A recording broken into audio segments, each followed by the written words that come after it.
Hello students, welcome in अ सहज शिक्षण YouTube channel. तर स्टुडंट्स, आज आपण 6th स्टँडर्डचा सब्जेक्ट बघत आहोत मॅथ्स, आणि त्यामधला आपला 14 चॅप्टर आहे बँक्स अँड सिम्पल इंटरेस्ट.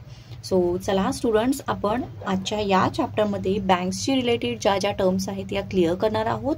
तसेच सिम्पल इंटरेस्ट म्हणजे काय हे बघणार आहोत, याच्यावरचे काही प्रॉब्लेम्स आहेत ते घेणार आहोत, आणि याचा प्रॅक्टिस सेट हा सुद्धा आपण आजच्या या व्हिडिओमधून कव्हर करणार आहोत.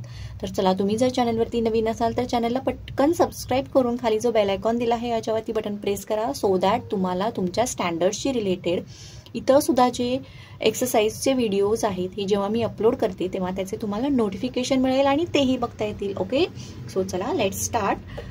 चॅप्टरचं नाव काय आहे आपल्या? Banks and simple interest. So सगळ्यात पहिल्यांदा आपण बँक म्हणजे काय ही कन्सेप्ट क्लिअर करूया. ओके, तर बँक म्हणजे काय? तर a bank is a governmental recognised organisation, म्हणजे सरकार मान्य संस्था आहे that carries out transaction of मनी.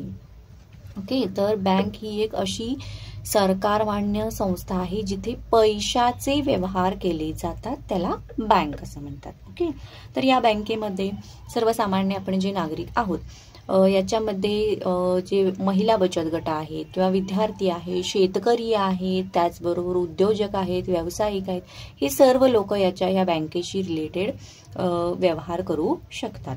तर हे बँकेमध्ये काही अकाउंट्स काढावे लागतात, त्या अकाउंटसाठी त्यांच्या ज्या काही प्रोसिजर असतात या प्रोसिजर कंप्लीट करावे लागतात. तर बँक अकाउंट्स म्हणले की 2 टाईप्स येतात. तर याच्यामध्ये फर्स्ट टाईप आहे तो आहे saving account,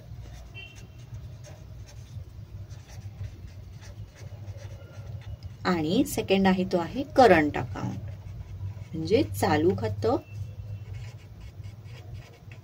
okay, saving account म्हणजे काय? बचत खातं, आणि करंट अकाउंट म्हणजे काय? चालू खातं. ठीक आहे, तर हे झालं बँकेमधले अकाउंट्स कोणत्या टाईपचे आहेत ते. आता सगळ्यात पहिल्यांदा इंटरेस्ट बघण्याआधी आपण प्रिन्सिपल म्हणजे काय बघूया. प्रिन्सिपल म्हणजे काय असतं? तर मुद्दल, एक ठराविक रक्कम जी आपण आपल्या बँकेतल्या खात्यावरती ठेवतो, किंवा कधी आपल्याला काही गरज पडली तर आपण बँकेकडून जे पैसे घेतो किंवा जी रक्कम, ऍक्च्युअल रक्कम जी आपण घेतो त्या रक्कमेला प्रिन्सिपल म्हणजेच मुद्दल असं म्हटलं जातं. क्लिअर?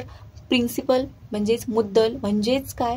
तर बँकेत आपण जे ऍक्च्युअल पैसे, किंमत जी ठेवतो, जी रक्कम ठेवतो, किंवा कधी कधी आपण बँकेकडून कर्ज घेतो, जी ऍक्च्युअल रक्कम आहे त्याला प्रिन्सिपल असं म्हटलं जातं. नेक्स्ट आहे इंटरेस्ट. तर इंटरेस्ट म्हणजेच त्याला मराठीमध्ये व्याज असं म्हटलं जातं. तर आता हे व्याज म्हणजे काय बघा, आपण आपल्या खात्यावरती पैसे ठेवतो, बरोबर. हे पैसे ठेवल्याबद्दल बँक आपल्याला मोबदला म्हणून एक रक्कम देते, त्याला इंटरेस्ट म्हटलं जातं. किंवा कधी कधी आपल्याला काही गरज असली तर आपण बँकेकडून कर्ज घेतो, तर ते कर्जमध्ये जी रक्कम आहे ही रक्कम वापरल्याबद्दल आपल्याला बँकेला काही मोबदला म्हणून रक्कम द्यावी लागते, त्यालाच इंटरेस्ट असं म्हटलं जातं. ओके, सो ही कन्सेप्ट क्लिअर झाली असेल तर पुढची कन्सेप्ट आहे PCPA, म्हणजेच पर सेंट पर ॲनम. आता पर सेंट म्हणजे पर शेकडा, पर ॲनम म्हणजे दर साल, दर शेकडा असा याचा अर्थ होतो. सेंट म्हणजे काय? सेंचुरी म्हणजे 100, आणि ॲनम म्हणजे काय? दरवर्ष. तर दरवर्षी प्रत्येक वर्षासाठी, दरवर्षी किंवा दर सालासाठी म्हणजेच प्रत्येक वर्षासाठी दर 100 रुपयांसाठी द्यावयाची किंमत किंवा द्यावयाचे व्याज यालाच PCPA असं म्हणतात. तर इथं काय दिलं आहे बघा, gives the amount of interest due to on every 100 rupees, दर 100 रुपयासाठी for a period of 1 year, म्हणजेच प्रत्येक वर्षासाठी द्यावयाची अमाऊंट म्हणजे द्यावयाची जी काही रक्कम असेल ती, याला आपण दर साल, दर शेकडा, PCPA असं म्हणतो. ओके, सो ह्या झाल्या बँकशी रिलेटेड ज्या ज्या काही कन्सेप्ट होत्या त्या. तर चला आता यावरचा आपण जो प्रॅक्टिस सेट आहे हा सॉल्व्ह करणार आहोत. चलो let start to the practice set 35. याच्यामध्ये फर्स्ट क्वेश्चन आहे, at a rate of 10 PCPA म्हणजेच काय? दर साल, दर शेकडा. What would be the interest for 1 year on ₹6,000? म्हणजेच काय बघा, दर साल दर शेकडा किती दर दिलेला आहे 10 रुपये, या दराने 6,000 रुपयासाठी 1 वर्षासाठी व्याज किती असेल असं विचारलेलं आहे. ओके, तर आता यासाठी आपल्याला इथे प्रिन्सिपल किती दिलं आहे ते लिहून घ्यावे लागेल. तर इथं मी लिहून घेते प्रिन्सिपल. तर चला इथं मी लिहून घेते प्रिन्सिपल. ओके, तर इथं प्रिन्सिपल आपलं म्हणजेच मुद्दल किती आहे 6,000 रुपये आहे. राईट. देन इथे आपल्याला पिरियड किती दिलेला आहे, पिरियड आहे 1 इयर. देन नाव आता इथे बघा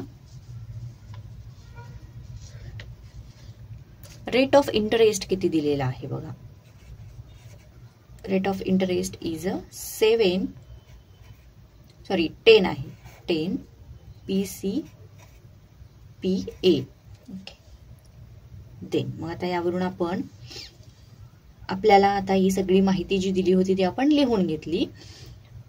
तर आपल्याला 6,000 रुपयांवरती किती इंटरेस्ट आहे हे माहित नाही. सो त्यासाठी आपण काय करणार, तिथे एक्स हे एक लेटर मानूयात.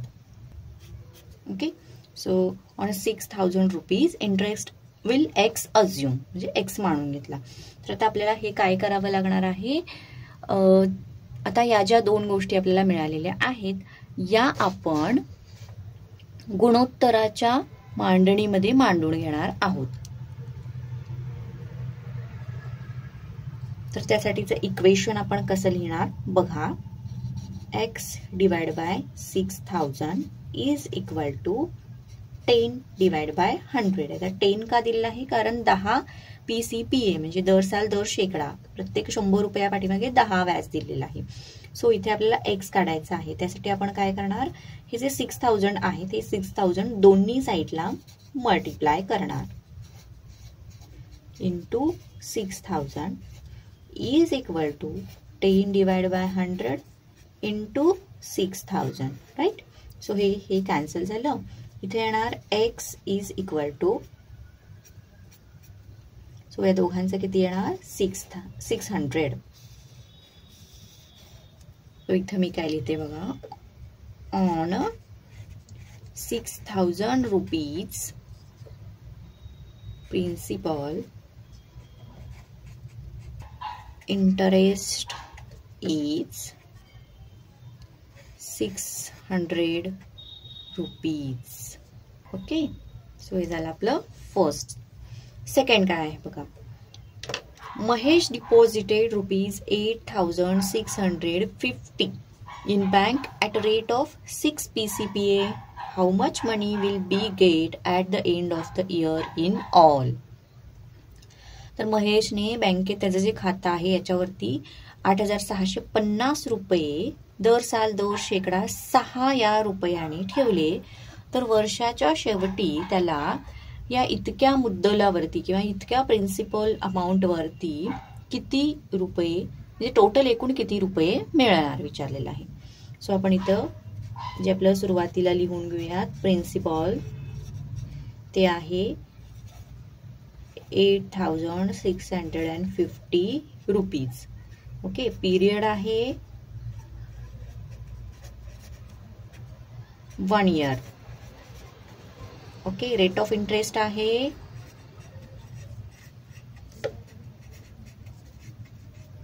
रेट ऑफ इंटरेस्ट हा किती आहे for PCPA. Rate of interest is 6 PCPA. Okay, so आपल्याला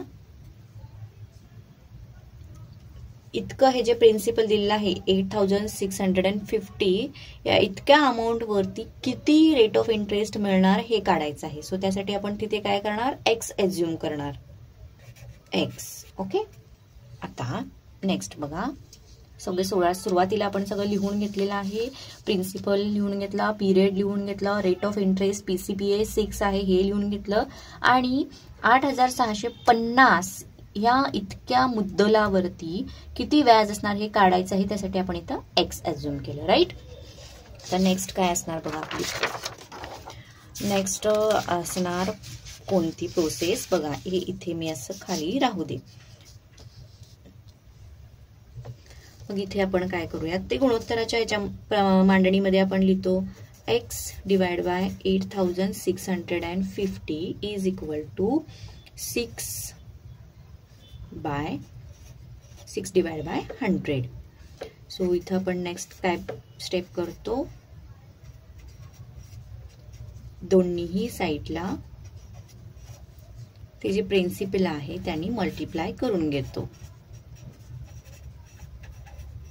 राईट, तो हे कॅन्सल झालं. x is equal to this cancel and याच्यासाठी सो या दोघांची जी मल्टिप्लिकेशन येते ती किती येते, 5190 divide by 10. So this get cancel and x ची व्हॅल्यू आलेली आहे 519 रुपीज.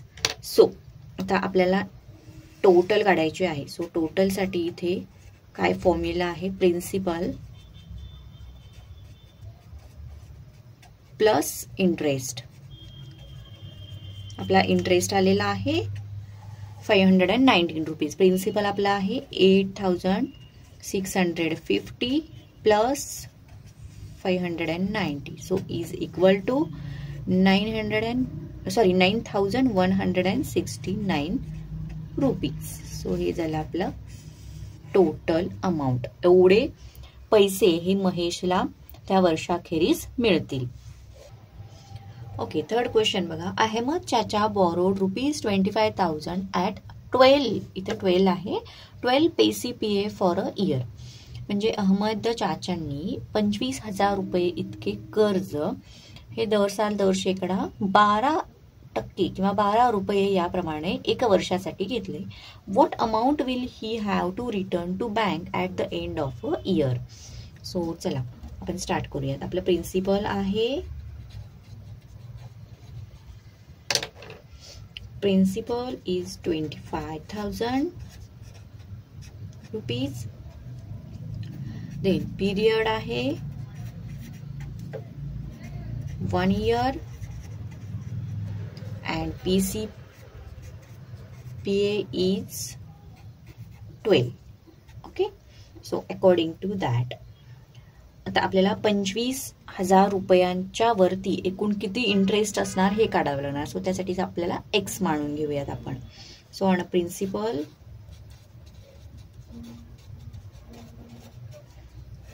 ₹25,000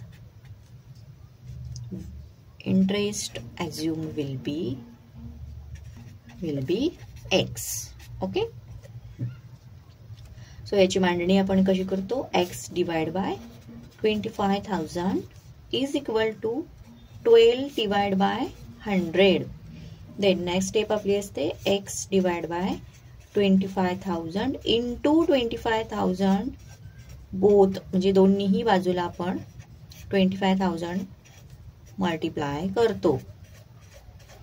ओके, लेट्स सी, हे कॅन्सल होतं. x is equal to this get cancel and this will be 3,000 rupees. Okay, so या ठिकाणी आपलं इथं काय आलेलं आहे, हे इंटरेस्ट आलेला आहे. सो इथे मी आता लिहिते आपला इंटरेस्ट आलेला आहे. तर आणि काय what amount will he have to return to bank at the end of year. तर एकूण टोटल आपल्याला काढायचे आहे, टोटल किती किंमत द्यावी लागते ते. सो इथं मी लिहिते बघा, total is equal to principal plus interest.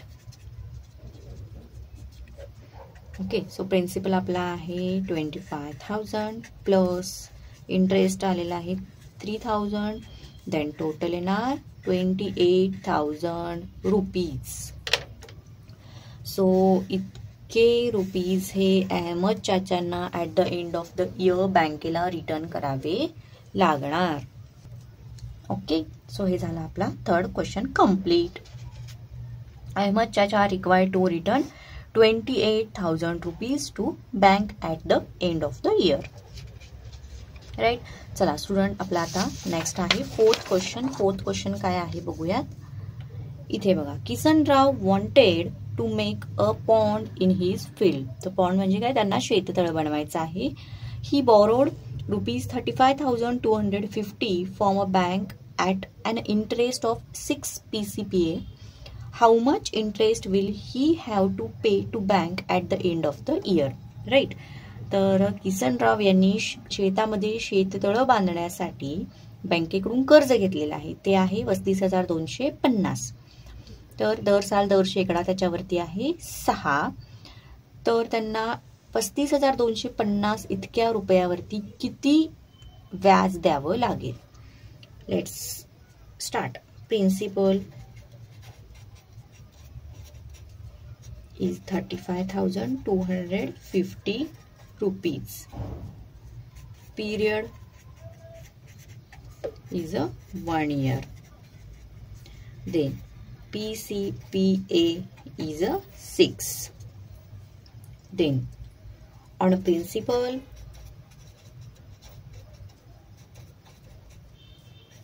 ₹35,250 rupees. Interest assumed will be X. Okay, X आपण मांडलेला आहे. सो आपण याची मांडणी कशी करतो, गुणोत्तर जसं लिहितो त्यानुसार त्याची मांडणी करतो. X divide by 35,250 is equal to 6 दिलेला आहे त्यांनी, राईट. 6 divide by 100. देन आपल्याला X काढायचा आहे. सो जे प्रिन्सिपल आहे त्यांनी त्याला त्या संख्येने किंवा त्या अमाऊंटनी दोन्ही बाजूला आपण मल्टिप्लाय करतो. 6 divide by 100 into 35,250, right. So this one gets cancel. X is equal to this also gets cancelled. Now या दोघांचा मल्टिप्लिकेशन किती येणार, 21,150 divided by 10.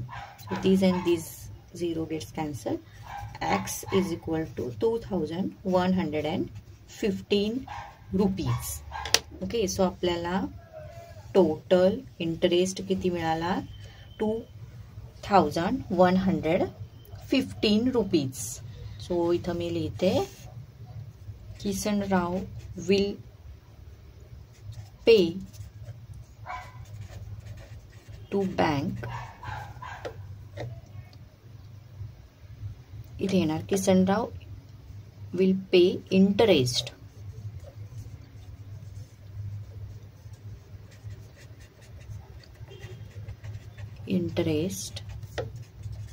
to bank is 2,115 rupees at the end of year.